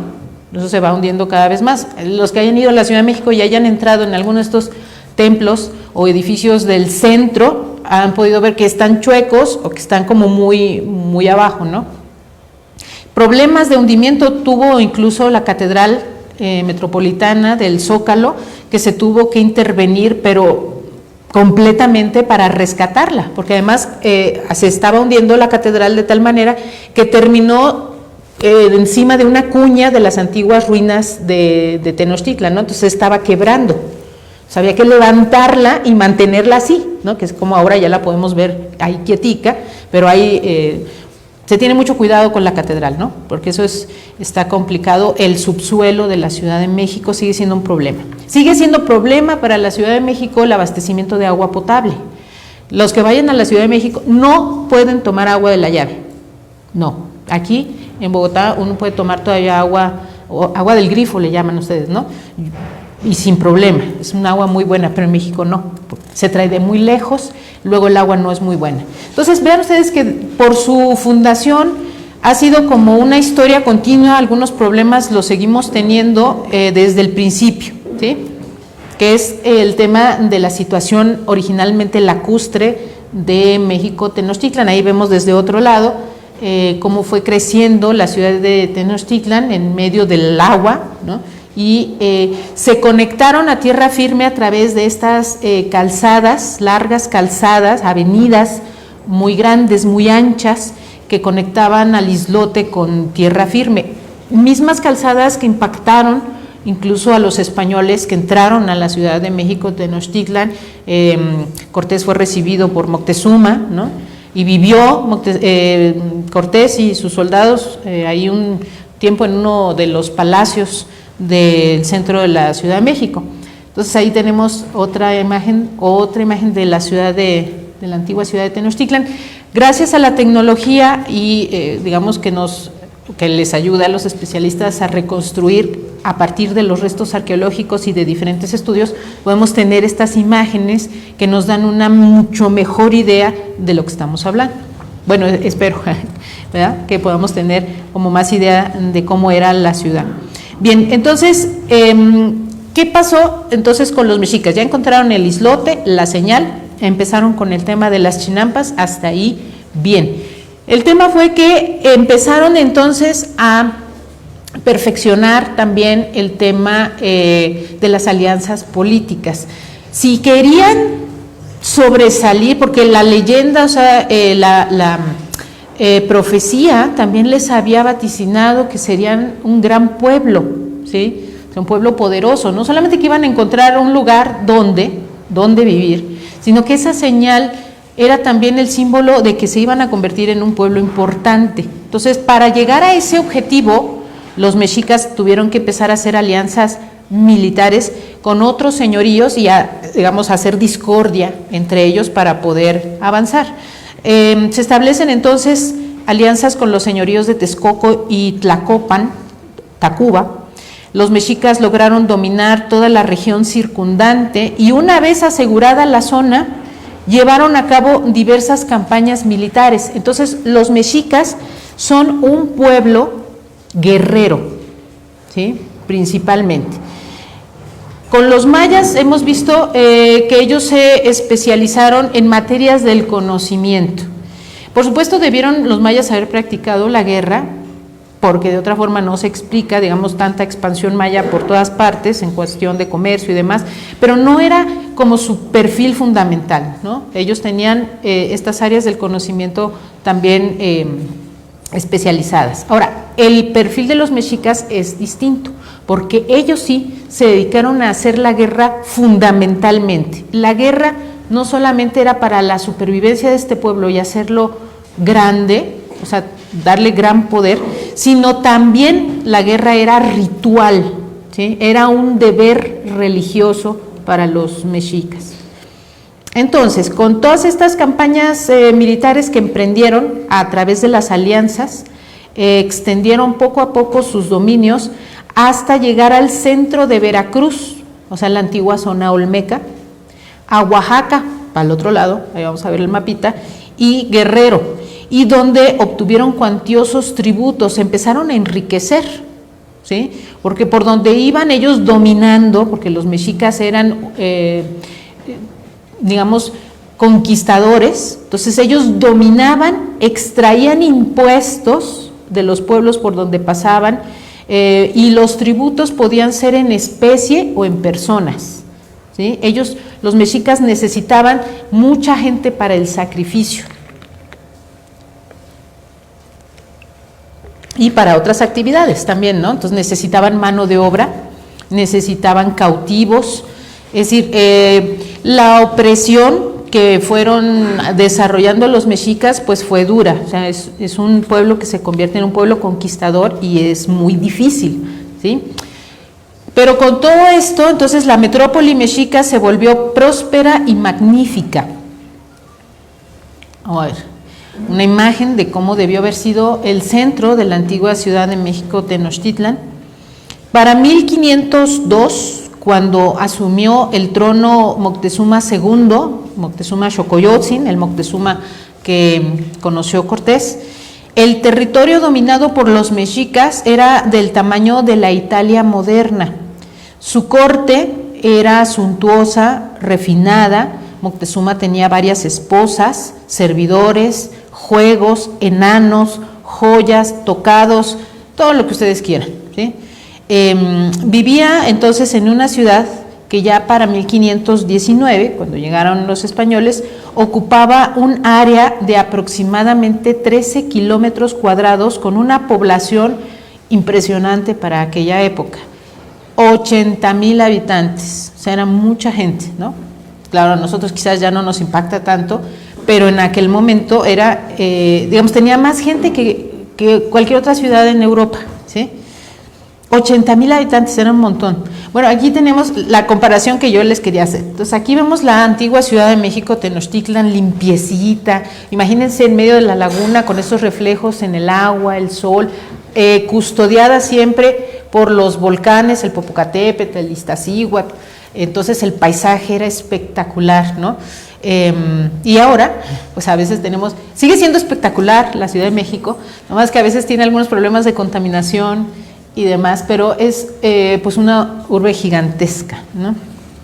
Entonces, a partir de ese momento, de toda esta conquista, empieza para los mexicas, cuando le agarran el modo a la conquista, ¿sí? O sea, ya saben cómo hacerlo y lo hacen cada vez más y van expandiéndose. Entonces empieza para ellos esta carrera de ascenso político que no los detuvo nadie, ¿sí? O sea, en 2 siglos se convirtieron en un pueblo próspero y poderoso, tal como ellos decían que les había vaticinado la profecía, ¿no? Mediante una alianza militar, bueno, llegan a varios lugares, esto creo que ya lo leí. Ya. La metrópoli mexica, entonces, estaba también construida, o sea, ellos la fueron expandiendo, pero no como creció la actual Ciudad de México, ¿cierto? Sino que la antigua Ciudad de México sí tenía un trazado, un orden, como un plano urbano, ¿no? Eso también les impactó mucho a los españoles cuando llegaron. Pues debemos recordar que durante la Edad Media las ciudades europeas pues crecían de una forma desordenada, en condiciones antihigiénicas muy complicadas. Las ciudades los pueblitos eran como de callejoncitos, ¿no? Entonces había mucha suciedad en las calles, era difícil, ¿no? Esto cambia a partir del Renacimiento, cuando hay otra forma de pensar la estructura de las ciudades. Entonces, estos españoles que llegan se impactan cuando ven pues la magnificencia de la Ciudad de México, Tenochtitlan. De hecho, Cortés duda, ¿no?, en el momento casi final de la conquista entre destruirla o no, pero la tiene que destruir porque, bueno, tiene que, digamos, el pueblo conquistado pues tiene que levantar el nuevo poderío, pero Cortés duda en algún momento si destruir la ciudad de Tenochtitlan o conservarla, porque les había impactado y la llegaron a admirar. Esto tampoco lo digo yo, pues Bernal Díaz del Castillo tiene muchas de estas expresiones de asombro, ¿no?, de los soldados cuando iban entrando no solo a la Ciudad de México, sino ya incluso en camino desde Veracruz hasta la Ciudad de México. Ellos se fueron asombrando del desarrollo cultural de todos estos pueblos. Bien, entonces estaba dividida la ciudad en 4 barrios que culminaban en el centro con el gran templo mayor, del cual partían a su vez 4 calzadas que comunicaban a la ciudad con tierra firme. Muchas de sus calles eran canales por los que circulaban diariamente cientos de canoas con todo tipo de mercancías. Entonces también parecía como una Venecia, ¿no? O sea que las pequeñas canoas eran como, pues, digamos, la circulación de carros, ¿no? Pues una canoa venía y otras iban, ¿no? Y traían frutas, hortalizas, diferentes productos, ¿no? O sea, así se movía la gente en la ciudad, ¿no? Si no andaban por las calzadas, la gente iba en su canoa de un lado a otro, pues ese era el medio en el que vivían. Y luchando permanentemente con el tema de las inundaciones. Todavía en el siglo XVII, ya la ciudad colonial tuvo unas inundaciones tenaces que prácticamente la hicieron, o sea, casi estuvieron a punto de abandonar la Ciudad de México por el tema de la inundación en el siglo XVII. Una de esas razones de inundación fue precisamente la fundación, o por ese motivo se fundó Puebla, la ciudad de Puebla de Los Ángeles, porque había gente que ya no quería pasar por todo ese rollo de las inundaciones, ¿no? No solamente es que uno no podía andar por la calle, sino que el agua estancada genera enfermedades, entonces de eso deriva pues epidemias, ¿no? Y entonces había mayor mortandad en la ciudad, o sea, muy, muy complicado.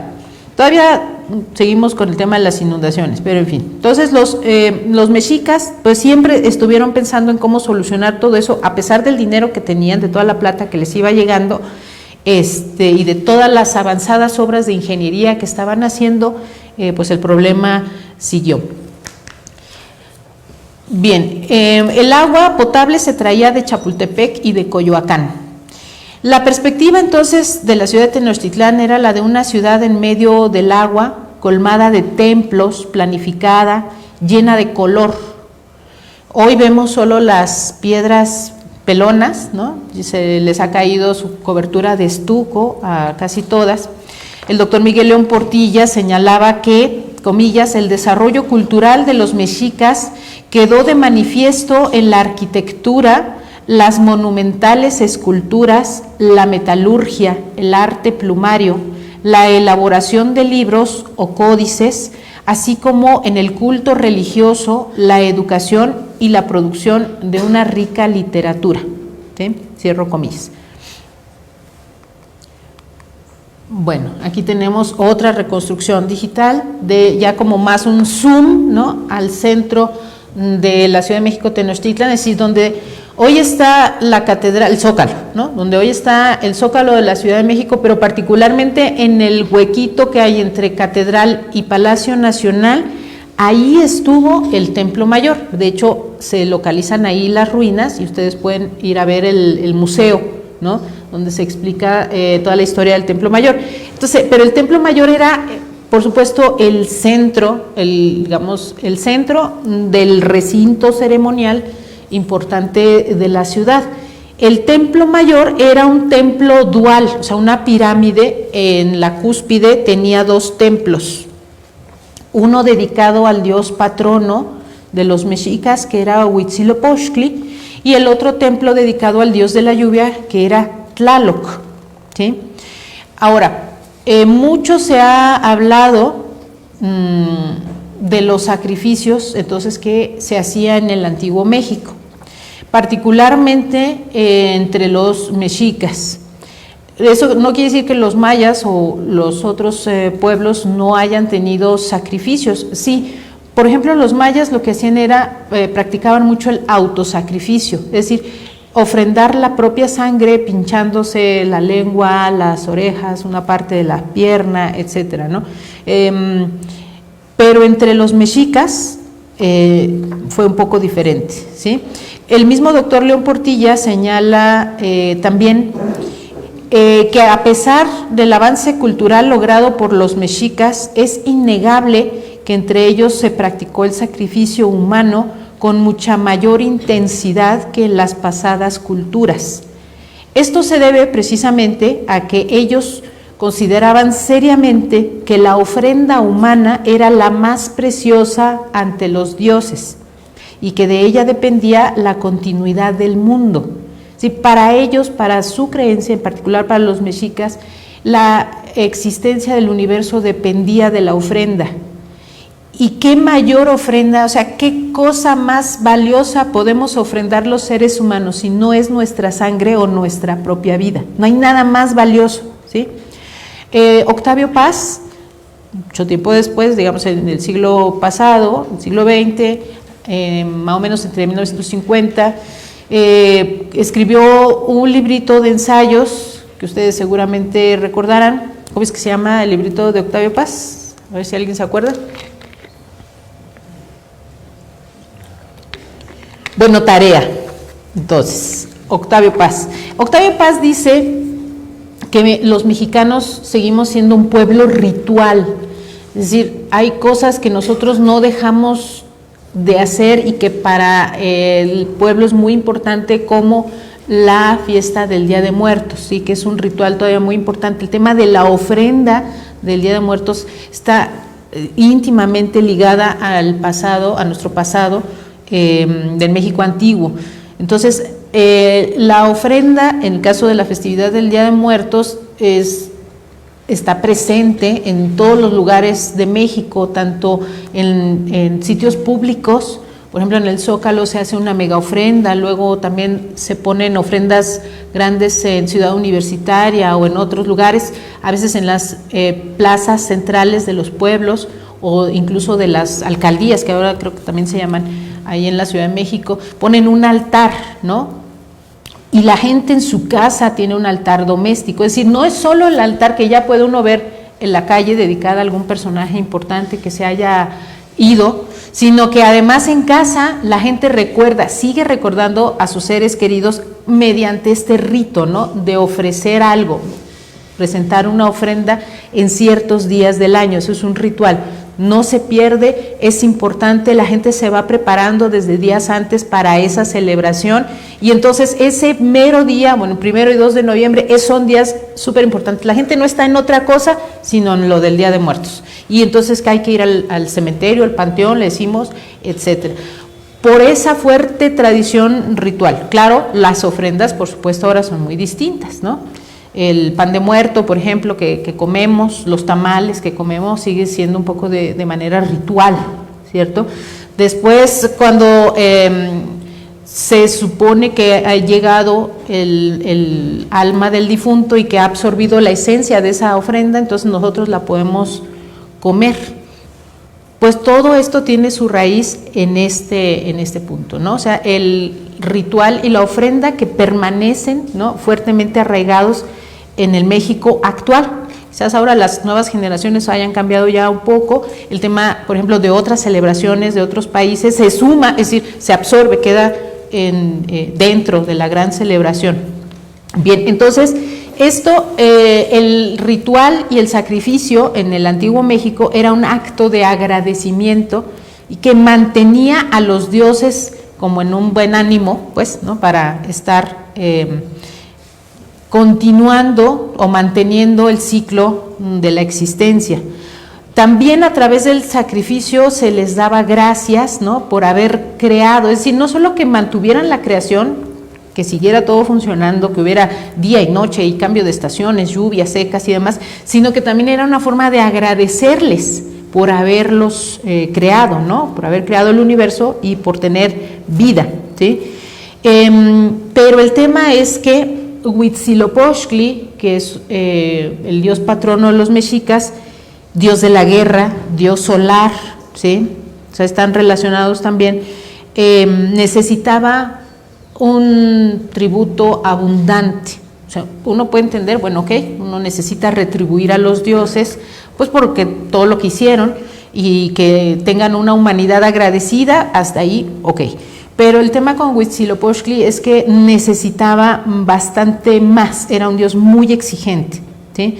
Entonces, el tributo que se le debía a Huitzilopochtli en sacrificio, pues era más de lo debido, digamos, más de lo normal, ¿no?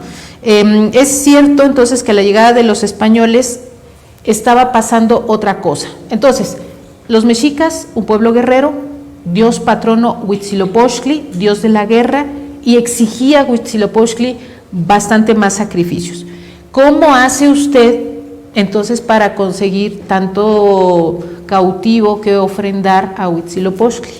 Ahí tenemos un pequeño problema, porque entonces hay que llevarse a los jóvenes, a los mejores jóvenes de las poblaciones dominadas, ¿sí? Eso quiere decir que las poblaciones que están bajo dominio azteca estaban hasta aquí, de que les estuvieran llevando a lo mejor de su juventud, ¿no?, al templo de Huitzilopochtli, por un lado. Y si no había cautivos, entonces para ofrendar, cautivos de guerra, ¿no?, para ofrendar a Huitzilopochtli había que conseguirlos. Y los mexicas entonces pensaron también en una forma ritual de guerra que se conoce como la guerra florida. Y es una guerra ritual en donde igualmente los cautivos iban para el sacrificio. Entonces, tanto la guerra florida como los cautivos por la dominación mexica, pues eran muy duras, ¿no? Además de los impuestos que usted tenía que pagar a Tlatoani, ¿sí? O sea, ¿qué producía su región? Pues eso había que pagar en abundancia al imperio mexica. Entonces, eso fue un poco difícil en ese sentido. Por eso, digamos, se explica de alguna forma que la conquista española haya sido rápida, ¿no? Porque no fueron los españoles, solo ellos, los que realizaron la conquista, sino que buena parte de todos estos pueblos oprimidos se sumaron a los españoles para luchar en contra de los mexicas, ¿sí? Eso fue también una alianza política que creyeron en ese momento los otros pueblos que iba a ser benéfica, quitarse de encima el yugo mexica. Bueno, eso entonces por un lado, o sea, políticamente y militarmente los mexicas pues ejercieron un poder como imperio y oprimieron a los otros pueblos de estas dos formas, ¿no? Entonces ninguna de estas formas era chévere y eso explica también el resultado posterior. También hay algunos otros historiadores, estudiosos que hablan sobre qué estaba pasando a nivel digamos, filosófico del pensamiento en Mesoamérica. Y en ese momento, cuando llegan los españoles, la religión y la región, pero particularmente el pensamiento religioso, se estaba transformando, parece ser, de alguna manera. Iba evolucionando hacia una forma más sintética y fundamental, ¿sí? Es decir, que de todo el panteón de dioses había uno que iba convirtiéndose como en el más importante, ¿no? Don Alfonso Caso, que fue uno de nuestros grandes estudiosos también de la cultura del México antiguo, afirma en su libro El pueblo del sol que los sacerdotes aztecas estaban haciendo esfuerzos por reducir, comillas, reducir las múltiples divinidades a aspectos diversos de una misma divinidad, cierro comillas, procurando, comillas, reunir en un solo concepto los dioses diversos para sintetizar en uno solo o en un solo poder lo que concebían como diferentes dioses. Entonces esto tendía, la línea hacia donde iba tendía hacia la unificación, ¿sí? En una sola deidad probablemente poderosa, ¿no? Esto parecía generar resistencias todavía entre el pueblo. Digamos, estaban en ese proceso. Menciona también don Alfonso Caso que algunos filósofos mesoamericanos, como el mismo rey Nezahualcóyotl, habían llegado a la teoría de que el origen de todas las cosas residía en un principio dual. Esto también es interesante, masculino y femenino, apareciendo entonces la idea de la adoración preferente a un Dios invisible que no se puede representar, llamado Tloquenahuaque, el Dios de la inmediata vecindad. Pero vean ustedes hacia dónde estaba yendo el pensamiento en ese momento, ¿no? Actitud que nos indica, según don Alfonso Caso, que en las mentes más cultivadas del antiguo México ya flotaba, dice don Antonio, el afán filosófico de la unidad. Es decir, también había un importante desarrollo filosófico. Nezahualcóyotl es uno de estos grandes representantes del México antiguo que escribía poesía, que se cuestionaba cosas, etc. Así pues, la llegada de los españoles en 1519 interrumpió abruptamente el desarrollo cultural mesoamericano que, como vemos, se enfocaba hacia un nuevo nivel, ¿sí? Hacia allá iban. Tenochtitlan tenía muchos enemigos entre los pueblos dominados y su Tlatoani, o rey, así es como se le decía al rey mexica, su Tlatoani Moctezuma era, según las crónicas, un pensador y un gran sacerdote, sin duda, pero quizá fueron precisamente estas características las que marcaron su destino, porque siendo sacerdote, ¿cierto?, pues tenía muy presente la leyenda del regreso de Quetzalcóatl, ¿sí?, que había prometido, se había ido, ¿no?, y había prometido volver algún día para reclamar su pueblo. Entonces, esa promesa de la vuelta de Moctezuma, de Quetzalcóatl, perdón, y del reclamo del pueblo, cuando mira la llegada de los españoles en ese primer momento que no se sabía muy bien qué estaba pasando, pues es posible, ¿no?, que haya pensado que se estaba realizando aquella antigua leyenda. Moctezuma entonces puso fin de alguna forma, sin saberlo, ¿no?, a toda una etapa de la historia del México antiguo. Bueno, aquí nada más vemos algunas, para ir cerrando, algunas imágenes. Este es un fragmento de un mural que ustedes pueden ver ahí en Palacio Nacional, que está representando, es como Diego Rivera se imaginaba el bullicio de gente en el mercado de Tlatelolco.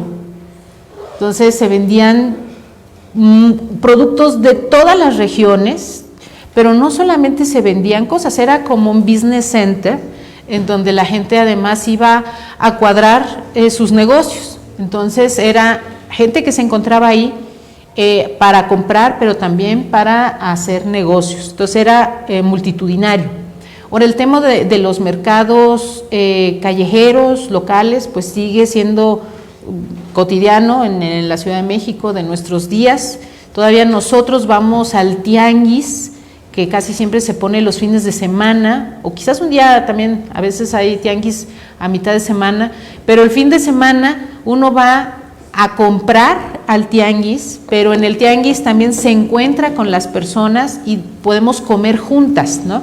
Es decir, en el tianguis uno come barbacoa, pancita, hay una sección muy importante de comida en los tianguis, entonces uno va y come también ahí. Y se encuentra con los vecinos o se encuentra con los amigos y todos nos vemos en la barbacoa el sábado o el domingo en el tianguis. Y aprovecha uno, además, si necesita, pues para comprar. Pues vean también que esa tradición del mercado callejero, de la comida ahí, en la calle, pues sigue estando muy presente entre nosotros. Aquí vemos entonces un cuadrito con igual la sociedad mexica estratificada, altamente jerarquizada, la voz del Tlatoani. Tlatoani, de hecho, quiere decir el que habla, ¿no? Entonces era el que tenía la palabra. Y no había discusión, ahí era lo que decía el Tlatoani. Una imagen para que conozcan a Huitzilopochtli, el dios de la guerra, patrono de los mexicas, su representación. La otra importante deidad, por supuesto, si usted es un pueblo de base agrícola, el agua es fundamental, o sea, el sol y el agua son esenciales, no se puede sobrevivir sin esos elementos. Entonces tenemos a Tlaloc, la divinidad, el dios del agua, y una tercera divinidad también fundamental para el pueblo mexica, que es Quetzalcóatl, la serpiente emplumada. Tiene muchas advocaciones. Quetzalcóatl puede ser el señor del aire, es el viento, Quetzalcóatl es el viento, de la tierra es la estrella del amanecer. Es decir, tiene muchas advocaciones. Quetzalcóatl está muy presente, la serpiente emplumada, también la pueden ver ustedes ahí en Teotihuacán. Hay un templo ahí también con representación esta de la serpiente emplumada. Y pues todos estos son rasgos de una continuidad religiosa, ¿no? Son fuerzas naturales deificadas. Aquí tenemos algunos elementos que quería yo mencionar, pero ya ahorita creo que no nos da tiempo, ya más bien vamos cerrando, de cuáles son los rasgos que debe tener un sistema de creencias para llamarse religión, ¿no? Entonces, bueno, ahí ustedes pueden ver que necesita ser una ideología articulada, ¿sí? O sea, este sistema de creencias tiene que tener una lógica, un orden, tiene que tener una cosmovisión, es decir, una explicación del universo. Cómo es que ese pueblo se explica su existencia, su lugar en el mundo y qué es el mundo para ese pueblo, ¿no? Entonces, esto debe tener una religión, contar con mitos o, ¿cómo se llama?, narraciones sobre los hechos de los dioses, cómo fue que los dioses crearon el mundo, ¿no? Eso también es muy importante para una religión, contar con rituales y ceremonias y con gente especializada que lleve a cabo esos rituales y ceremonias, pero por supuesto lo fundamental es que haya creyentes, ¿cierto?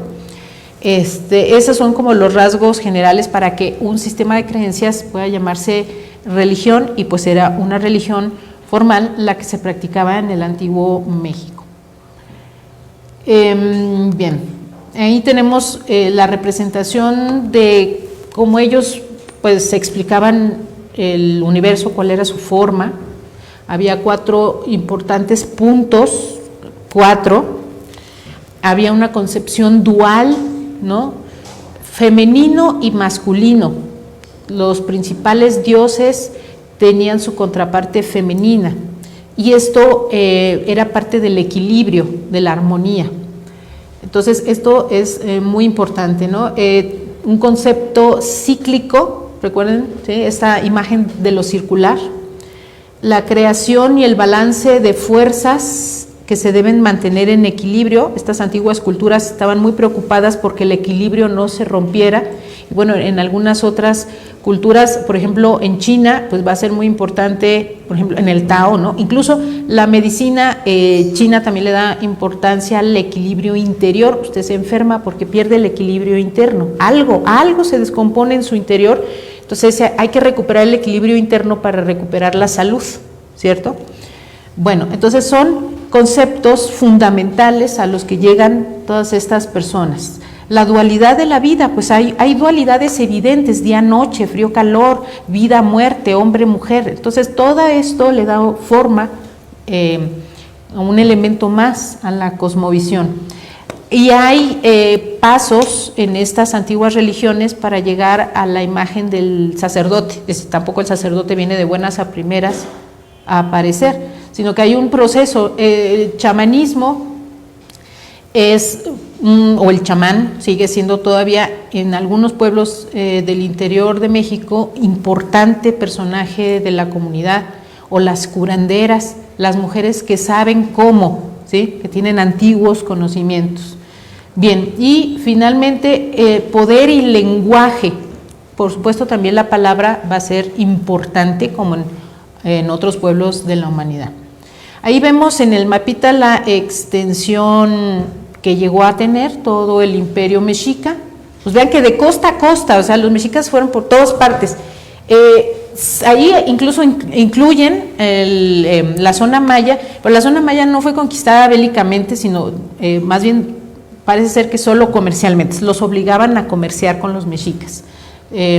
Pero digamos, toda esa zona estaba bajo dominio, supervisión de los mexicas, ¿sí? Entonces, pues los españoles atravesaron por todo territorio de dominación mexica, algunos pueblos que se habían rebelado, pero así fuertemente, como los tlaxcaltecas, ¿no?, que lucharon por su independencia, que fueron siempre rebeldes a la sujeción mexica, pues la pasaron muy mal, no tenían ni sal para comer, ¿no?, pero ellos no se rendían ante los mexicas. Entonces, bueno, fue parte del desarrollo político también de estos pueblos, hasta que pues finalmente llega el momento del encuentro, ¿no?, una vez que se descubre, que los europeos descubrieron, ¿cómo se llama?, América. Pues a partir de ese momento empiezan las diferentes campañas de expedición, hasta que pues llega Hernán Cortés a las costas de México con pues algunos españoles. Ustedes vean que ahí son como, ¿cuántos? 700 españoles, no eran tampoco muchos, y se va nutriendo de gente en el camino, y bueno, diversas circunstancias hacen que consiga finalmente derrotar a la Ciudad de México, Tenochtitlan. Uno de los elementos que derrotan también al pueblo mexica no solamente fue la gente que llegara a tener bajo su mando Hernán Cortés, sino pues las enfermedades, ¿no? Eso también pegó durísimo, o sea, ocasionó una mortandad que ustedes no se pueden imaginar. Calculen ustedes que parece ser que en México vivían 26 millones de personas cuando llegan los españoles. Después de que pasa la conquista y todas estas epidemias, ¿cuánta gente creen que quedó? ¿Cuántos millones creen que quedaron? 6 millones. 6 de 26. Pues eso fue tenaz. Entonces, esto quiere decir que la mortandad fue durísima por la guerra, ¿sí? Por las enfermedades y luego por las circunstancias nuevas de vida, porque eso también genera un trauma y depresión entre la gente, ¿no? Todo el mundo, todo su mundo, todo lo que ellos habían conocido se vino abajo. Por cierto, si no la han leído, pues les recomiendo como lectura, pues para que se acerquen un poco a todo este ambiente del final del mundo mexica y la imposición del nuevo sistema colonial, la novela de Gary Jennings, El Azteca, puede ser, ¿no?, una buena entrada también al periodo histórico. Y bueno, finalmente entonces la Ciudad de México, Tenochtitlan, cae el 13 de agosto de 1521, que es cuando apresan a Cuauhtémoc, el último tlatoani, y con eso pues se cierra el momento, el gran periodo del México antiguo con todas estas grandes culturas, grandes civilizaciones de las que hemos hablado. Y voy a cerrar leyéndoles un poema del rey Nezahualcóyotl, poeta y filósofo del antiguo México, que decía: yo lo pregunto, yo Nezahualcóyotl lo pregunto, ¿acaso de veras se vive con raíz en la tierra? Nada es para siempre en la tierra, solo un poco aquí. Aunque sea de jade, se quiebra. Aunque sea de oro, se rompe. Aunque sea plumaje de quetzal, se desgarra. No para siempre en la tierra, solo un poco aquí. Muchas gracias.